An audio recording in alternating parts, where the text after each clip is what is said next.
नमस्कार, माझं नाव शालका सरताप आहे. दारूबंदीसाठी आम्ही पोलीस स्टेशनला आलो आहे. माझ्यासोबत असंख्य महिला आहेत. दारूमुळे आज बरेच लोक एक्सपायर व्हायला लागलेत.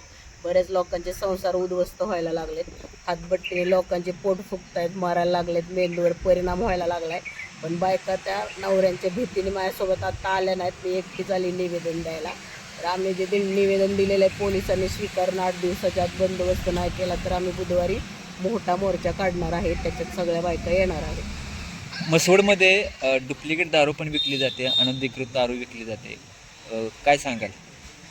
त्या दारूमुळे तर सर आज अशी अवस्था चालली की प्रत्येकाचे संसार उद्ध्वस्त झाल्यात. तरुण मुलं सुद्धा वारलेत त्याच्यामुळं, त्या भेसळ दारूमुळं. आणि आज जिवंत उदाहरण आमच्या गल्लीत की एक जण असा वेडा होऊन गटरात पडायला लागला. त्याचं पोट वगैरे फुगलंय सगळं. त्याला चालता सुद्धा येत नाही त्या दारूमुळे. आमच्या स्वतःच्या गल्लीत पण एक दारूचा अड्डा आहे. तिथल्या जवळ जाऊन लोक जास्तीत जास्त पितात. रात्रीच्या 2 वाजता 2:30 वाजता कधी पण उठून बायकांना मारझाड करतात पैशासाठी. पैसे नाही दिलं तर घरातल्या वस्तू नेऊन विकतायत. काय करणार सांगा. आणि मसवडमध्ये भरपूर प्रमाण वाढले हातभट्टीचं. घरीच दारू काढून विकायला लागलेत लोक.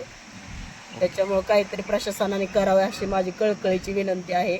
आणि प्रत्येकाचे संसार वाचवावेत. लहान मुलं आहेत त्यांचा भवितव्याचा विचार सरकारने करावा आणि दारूबंदीवर काहीतरी नियोजन करावं. आता तुम्ही निवेदन कुणाकुणाला दिलं?